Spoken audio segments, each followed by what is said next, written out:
Welcome to EPG Pathshala. I am Dr. Shayantoni Pal, Associate Professor, Department of Ancient Indian History and Culture, University of Calcutta. Today our subject is Indian culture and the paper is Indian numismatics, and today we shall be discussing upon the post-Gupta coinage of North India, the issues and the debates. Here are our learning objectives. The early studies on post-Gupta coinage of North India. We shall first discuss upon the early studies of post-Gupta coinage of North India. Then we shall discuss the theory of Professor R.S. Sharma, which is a very strong theory over the issue of coinage in post-Gupta North India. Then we shall discuss the responses to Sharma's theory and the regional perspective, since Sharma presented his theory in a very general way applicable to the whole of northern India. The other scholars suggested that one should have the regional perspective also. So this is the response to Sharma's theory we shall discuss. Then we shall discuss on John Dale's view. John Dale had a very authoritative work on the post-Gupta coinage of northern India. So his view is very important for discussing the coinage of post-Gupta North India.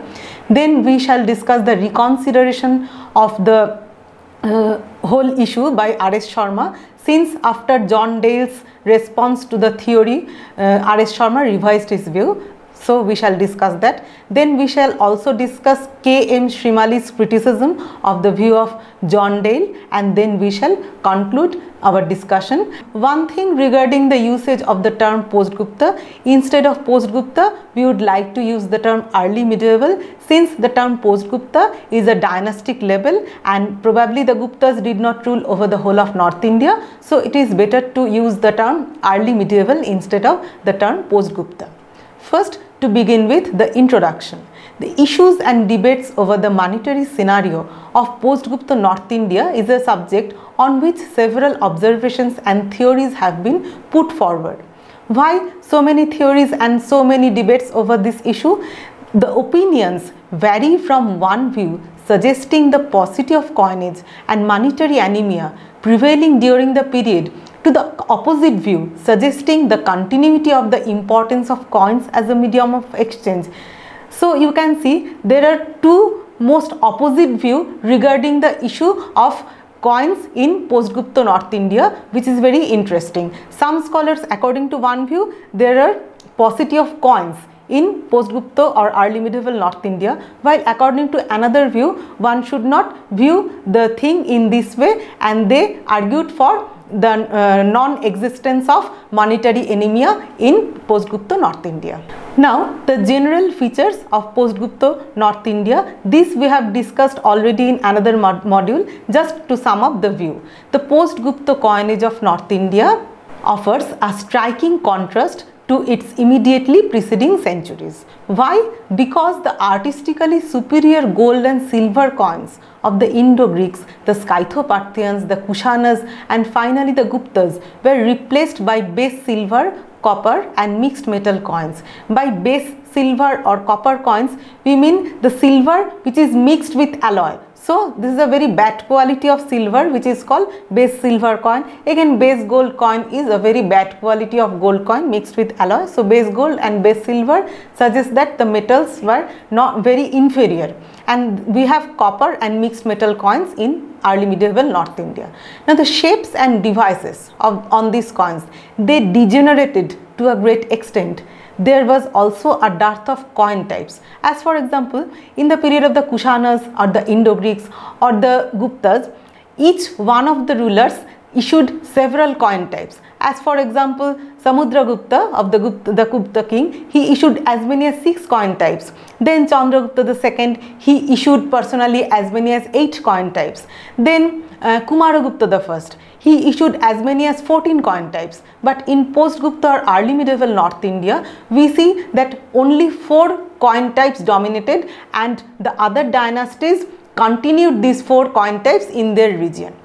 So there is a dearth of coin types. all of the ruling dynasties did not issue coins. There are several regional rulers who were very powerful, and they are mentioned explicitly by foreign traders who visited India, like the Gurjara Pratiharas, the Palas, the Rashtrakutas. They are very powerful regional rulers, but none of the Rashtrakutas, neither the Palas did issue coins. So all of the ruling dynasties did not issue coins, and at the same time each and every king did not have separate coin types.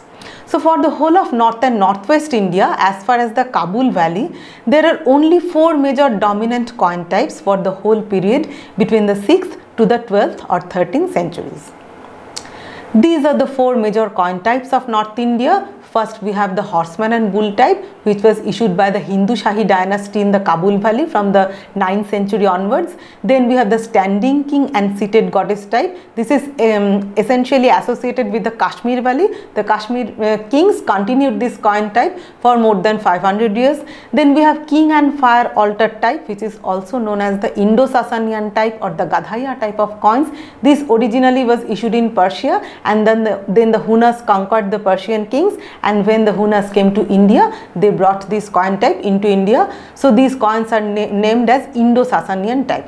And then lastly, we have the seated goddess type of coins, which were introduced by the Kalachuris ruling in central India, and then they were adopted by several dynasties ruling from the 9th century onwards, who are known as the Rajput dynasties, like for example the Gaharwalas of Kanyakubja, the Tomaras of Delhi, the Paramaras of Malwa, the Gurjar Pratihara. Several kings continued this seated goddess type. So these are the 4 major coin types which dominated the whole monetary scenario of North India for a period of probably 600 years. These are the pictures of the 4 major coin types. On the upper left corner, you can see the Gadhaiya type of the Indo-Sassanid coin type with a bust on the obverse and a fire altar on the reverse. On the right upper field, you can see the coin types horseman and bull type coins of the Shahis. On the obverse, on one side, it has the representation of a humped bull, seated humped bull, and on the reverse, it has a horseman with a long lance. So this is called the horseman and bull type, or the bull horseman type. Below, on the towards the left corner, you have the seated goddess type. On one side, you have a seated goddess with 4 arms and cross-legged. She is probably represents Lakshmi, goddess Lakshmi, and she was adopted from the coins of the Guptas. And on another side of the coin, you can see the full name of the ruler, the issuer of the coin, inscribed. Here in this case, the name is Srimad Gangeya Deva. So the issuer of this coin is Gangeya Deva. And finally, at the right lower field, you can see the Kashmir coin type with the standing king sacrificing at altar on one side, and the seated goddess. The seated goddess cannot be identified because she appears as headless. She was adopted from the enthroned Ardoksha coins of the Kushanas. So Ardoksha is a goddess who appears on the coins of the Kushanas, and this device was adopted by the rulers of Kashmir. So on one side, we have the standing king, and on other side we have the seated goddess who is identified with Ardoksha. So these are the 4 major coin types of North India. You can also see the degenerated forms of the device. The device, apart from the Shahis, with the exception of the Shahis, none of the other pictures appears to be very clear, and the whole flank of the coins are full of dots, and the shapes of the coins are also not fully round. They are very irregular. So this is a degenerated imagery of the post-Gupta coins, which if we compared with the pre-Gupta coins or the Gupta coins, the images of the Gupta coins, they appears to be very strikingly opposite to the period preceding them. Now, the early studies on the post-Gupta coinage of North India. Researches on the post-Gupta coinage of North India had begun at the end of the 19th century, so very far back, when Alexander Cunningham published his study on the coins of medieval India from the 7th century down to the Muhammadan conquest in 1894. So the earliest publication on the post-Gupta coinage of North India was made by Cunningham as early as 1894.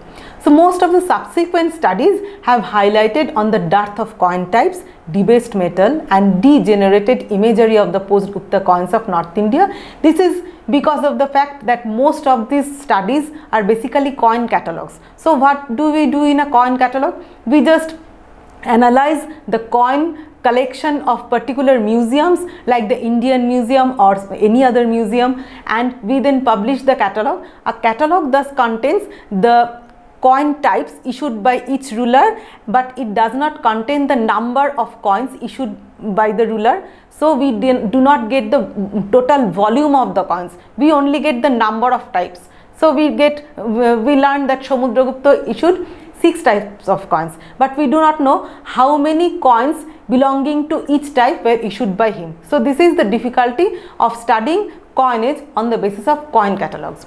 Now P.L. Gupta regards the entire numismatic scenario of this period as dismal and lacking in originality. Why dismal and lacking in originality? Since most of the coinage were actually copied from the earlier types. You see, only 4 coin types we get throughout this whole period of 600 years, and the other coinage were actually copied from these types, and they were continued by several dynasties in different regions. So the post-Gupta coins, according to P.L. Gupta, lack in originality. And why he regard this picture as dismal? Because due to the images presented on the coins, they are not at all attractive.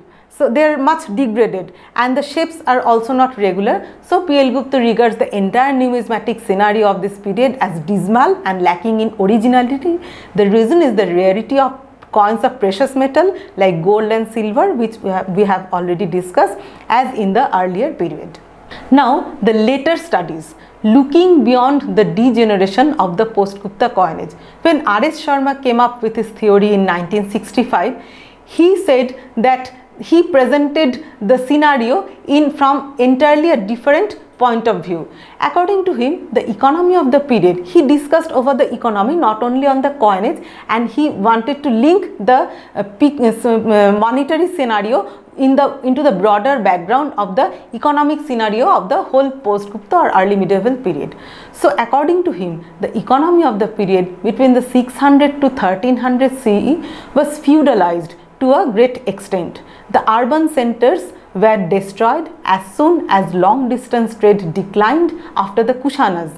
The urban craftspersons moved to the villages and took to agriculture. The villages became self-sufficient and things were produced locally. Thus, exchanges on local level were also on the decline. So first he discusses the entire economic scenario, and which according to him contains feudal contents. What is feudal? By feudal, he wants to say that this scenario, this economic scenario, can be compared with the feudal period in the Western Europe, in which we have a contract between the overlord and his feudatory, that the feudatory would cultivate the land given to him by the overlord, and in return the feudatory would get the income from the land, and at times of war he would supply his overlord with army, and he would help his overlord in every way. So there is a contract between the overlord and the feudal lord in Western European feudalism. But in Indian scenario, we do not get this type of contract. Still, scholars like R.S. Sharma would suggest to use the term feudalism in the context of ancient post-Gupta or early medieval North India, which the other scholars do not agree with. In such a closed economy, the coins could hardly survive, since monetary transactions came to be limited. Royal ministers and officers were all assigned the land plots wherefrom they had to collect the income as their salary. Thus, according to Sharma, the role of coins as medium of exchange in early medieval economy was nominal and insignificant. So, R.S. Sharma would argue for a paucity of coinage in early medieval northern India. Now, here are the response to Sharma's theory and the regional perspective, which I have already discussed.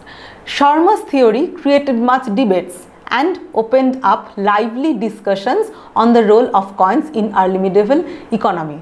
Now see that before Sharma, none of the scholars have thought about the role of coinage in the broader economic background. They are much concerned with regarding the coins as historical documents.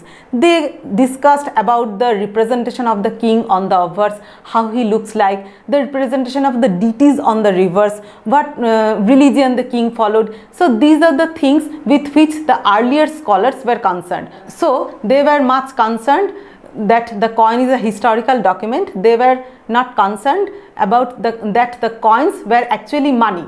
So they were items of transaction.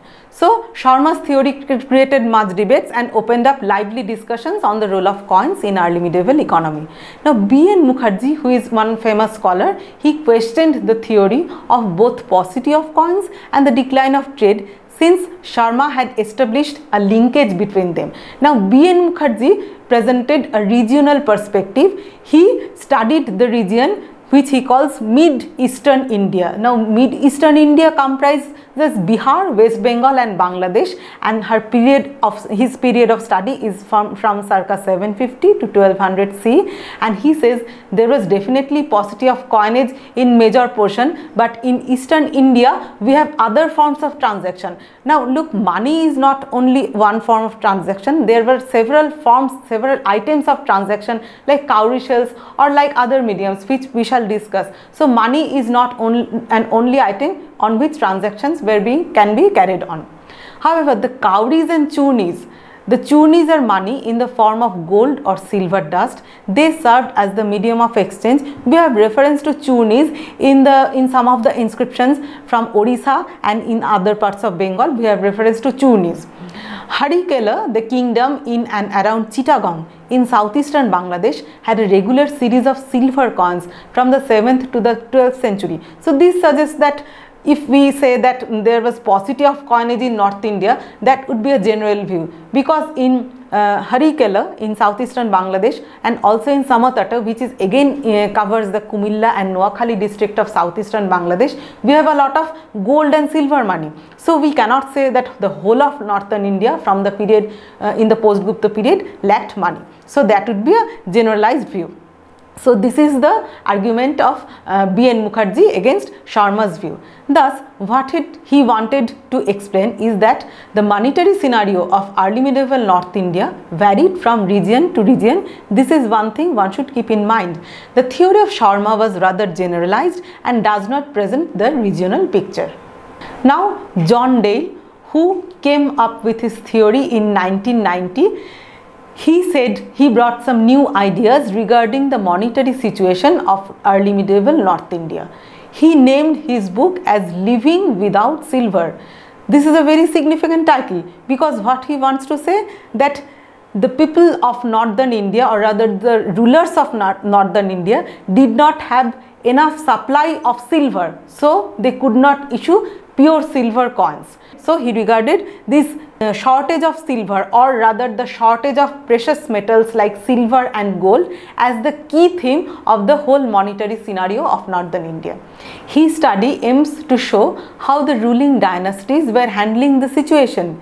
They took recourse to the mixed metal coinages like Bilon. Bilon is a silver alloy with a high copper content, or electrum. Again, electrum is a 3-metal alloy with silver and gold within a copper base. So what Dale suggested is that due to the shortage of precious metal like gold and silver, the early medieval rulers had to handle the situation by taking recourse to mixed metal coinage. Dale also compared the volume of coins in different regions, which none of the other previous scholars have consulted, with the earlier period, and he has shown that the volume of coins did not at all decrease in the period between the 600 and 1300 CE.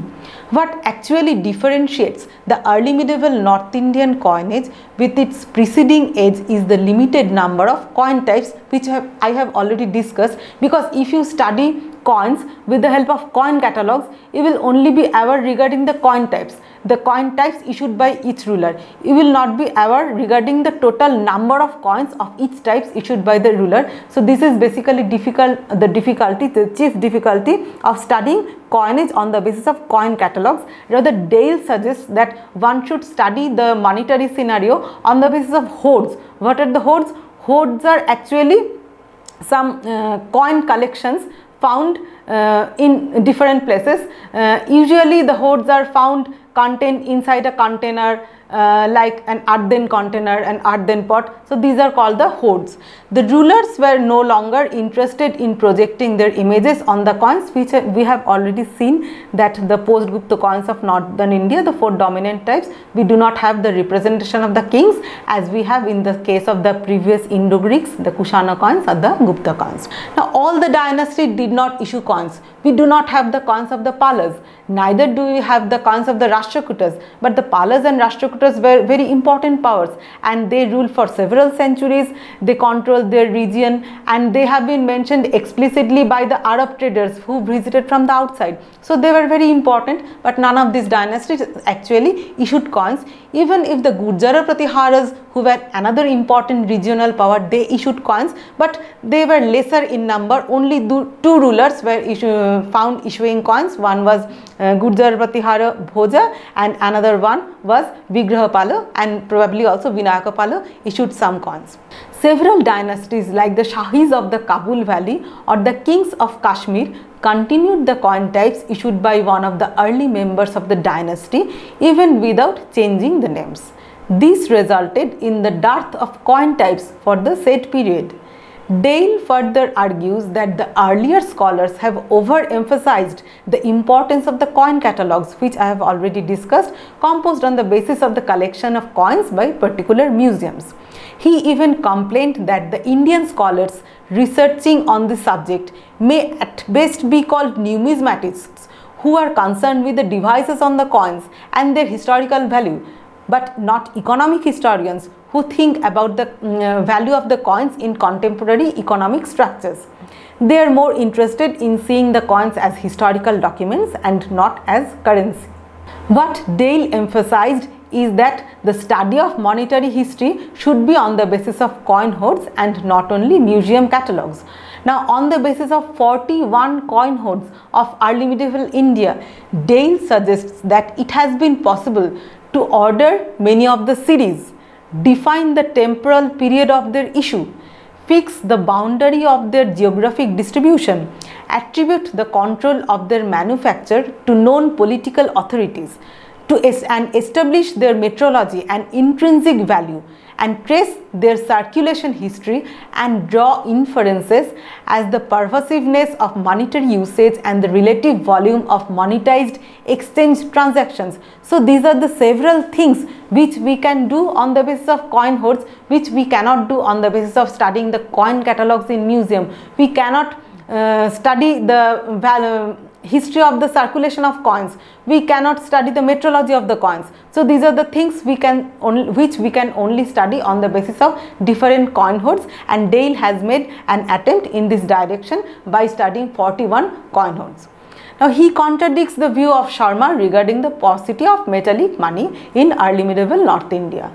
He suggests that the coins from circa 800 to 1200 CE constitute well-defined currency systems and currency spheres. What is a currency sphere? A currency sphere is a geographic confinement, a geographic boundary within which not only one coin type but several coin types may circulate. So these are called currency sphere. Several coin types, as many as 3 or 2 coin types may circulate within one currency sphere.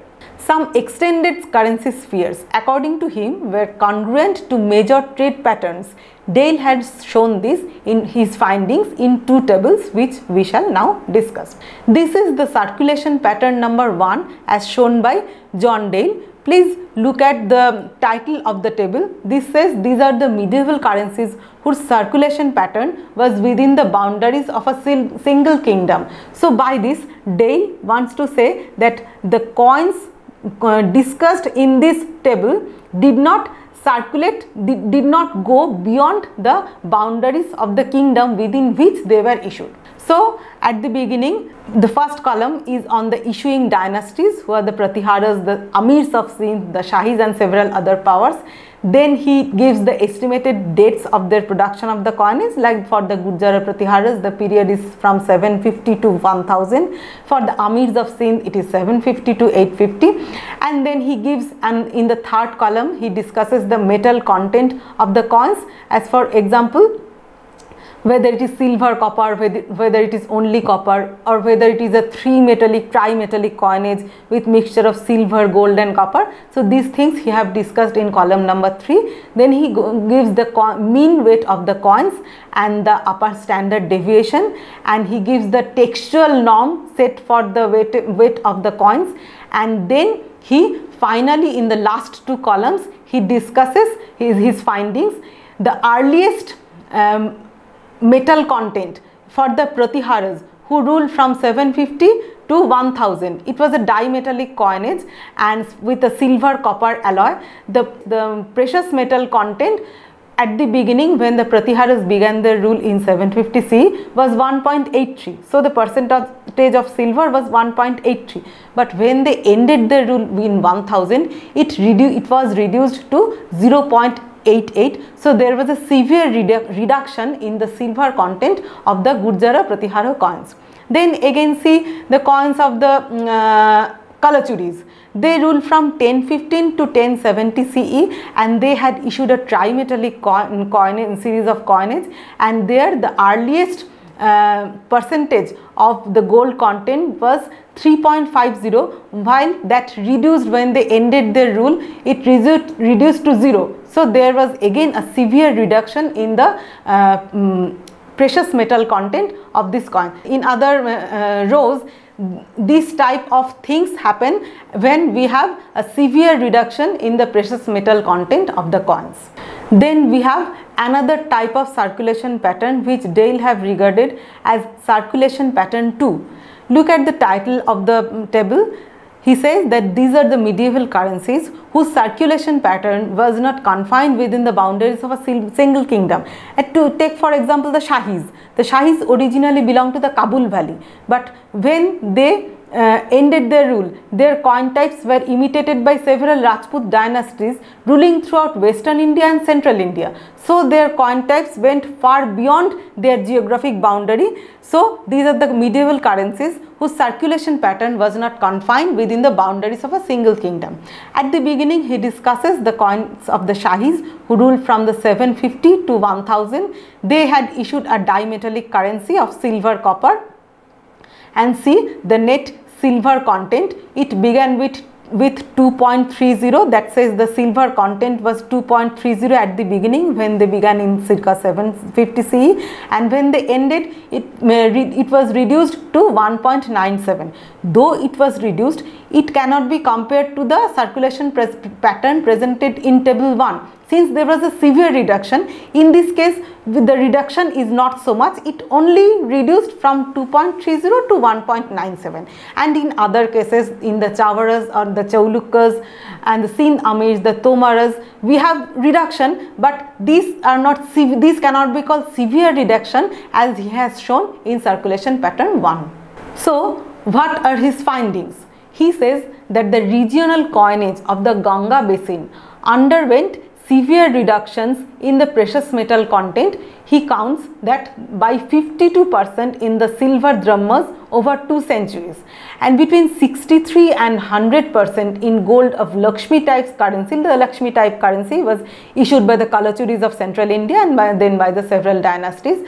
Such currencies had little credibility in external trade transaction. So what he wants to say that since these the Ganga Valley but not at all concerned with the foreign trade, so the precious metal content can be reduced severely, and these will not affect the external trade. So this is the view of John Dale. And again the contrary picture we have in the case of the coinage of Gujarat and the northwest in the kingdom of Shahis. They show some stability in the silver content which he has presented in circulation pattern 2, and thus they were valued in trade transactions outside their geographical area. So this is the view of John Dale, presenting 2 types of circulation pattern for 2 types of coinage. According to Dale, this explains why the hypothesis of a decline of trade is in conflict with the pattern of coin movements along the coastal axis centering on Gujarat or the overland axis centering on Afghanistan and terminating in Delhi.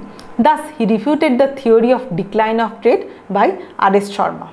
Now, if the precious metal was rare, how the gold or silver coins, even though limited in number, were minted? Now the answer of John Dale is that he suggests that they were obtained from royal and temple treasuries, the obsolete coinages, through trade and as prizes of war. So in spite of heavy debasement, the net silver or gold content of the coins was still the determinant of the value. The dearth of precious metal rather caused a deflation of prices to the point where even modest quantities of gold and silver had considerable purchasing power. Besides the Lakshmi base gold coins at 4 gram, the Bull Horseman Bilon coins at 3.4 grams and the Gadhaiya Bilon coins at 4.2 grams all had nearly the same weight range, which is very striking, although they were derived from different prototypes. Why the similar type of weight range? This weight range was the minimum appropriate for the general circulation purpose. By this means a vigorous exchange medium was maintained during a time of precious metal shortage. So this is the view of John Dale regarding the monetary scenario of early medieval North India. Now B.N. Mukherjee have emphasized the passive role of the government and the active role of the private moneyers, which according to him resulted in the loss of overall control of the state over the minting of coins. So this is the reason for degradation of the coinage according to B.N. Mukherjee. Citing the evidences of literary sources like the Raja Tarangini, the Upokesha Gacha Pattavali, etc., he has shown how any wealthy person could mint coins free from the intervention of the state during this period. B.N. Mukherjee further refers to another story contained in the Jamiul Hikayat, a collection of Persian anecdotes written in the early 13th century. This story indicates that the state mint did not have control over the activity of the private moneyers who could do whatever they wished. Now, following the theory presented by John Dale, there were some reconsideration by R.S. Sharma in 2001. R.S. Sharma reconsidered the whole issue regarding the paucity of coinage. He says that Dale's contention that the volume of coins did not decrease in the post-Gupta period does not hold ground at all. The coin holdings in several museums had been calculated by him. He presented his data in 11 tables. They show that the number of coins between circa 500 to circa 1000 should not exceed 20,000, whereas the total number of coins for the 500 years preceding the Guptas is around 97,000. Thus, the coins of 500 to 1000 CE seems to be not more than 1/4 of the coins from 200 BC to 300 CE. He also suggests that the per capita availability of coin, which is another important point, in post 500 CE period had decreased substantially since agrarian expansion and multiplications of the state in both old and newly settled areas suggest increase in population. So the per capita availability of coins was lesser. Now K.M. Shrimali, he severely criticized the view of John Dale. He said that he points out that as early as 1969, a seminar was held in Patna on the coins as source of economic history of early India. So the view of John Dale that Indian historians are all numismatists and they are not at all concerned with the role of coinage in the broader economic scenario is not true. In the seminar, discussions were made on the issue involved in the linkages between the paucity of coinage in post-Gupta times and trade and commerce and the consequent emergence of feudal social formation. Shrimali suggests that 6 centuries need not to be seen as an unchanging monolith from circa 600 to 1200. He argued for a revival of metal money, trade and urbanization from about the mid-9th century. Adding over the reaction of Sharma, K.M. Shrimali further raises the following discrepancies in the tabulation of data by John Dale. Of the 41 hoards studied by Dale, there is none from Jammu and Kashmir, Himachal Pradesh, Gujarat and Bengal. So when John Dale named his book as the monetary scenario of North India, why did he omit these places? All these places belong to North India. Only one hoard from Bihar, that is the Rasulpur hoard, has been analyzed.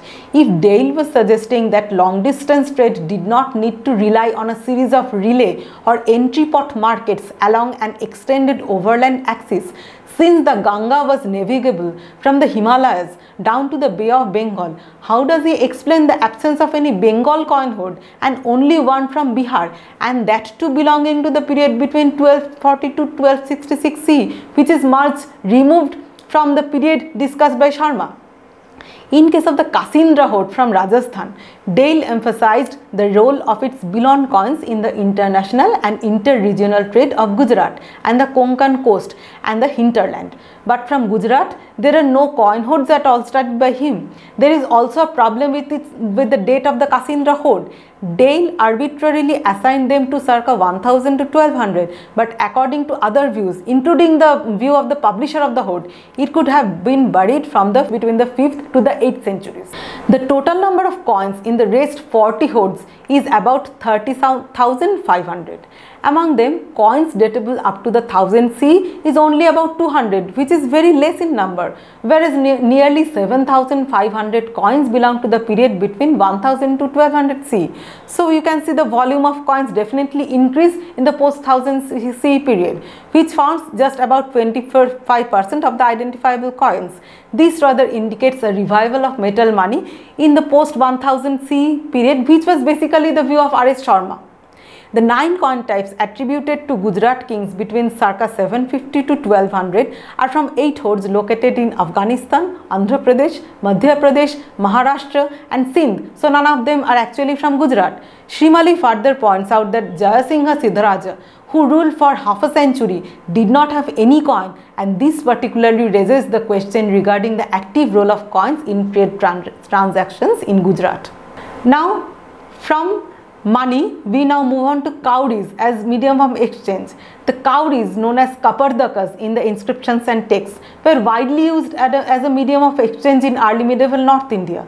The propounders of the feudalism theory, including R.S. Sharma, has largely seen cowries as suitable for petty local transactions. But this is not at all true.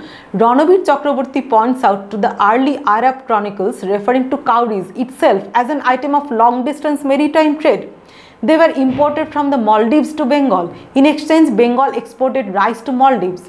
Now, cowrie shells, like trade in grains and rice, have alternatively been perceived as performing the role of ballast and small exchanges in the Indian Ocean maritime trade.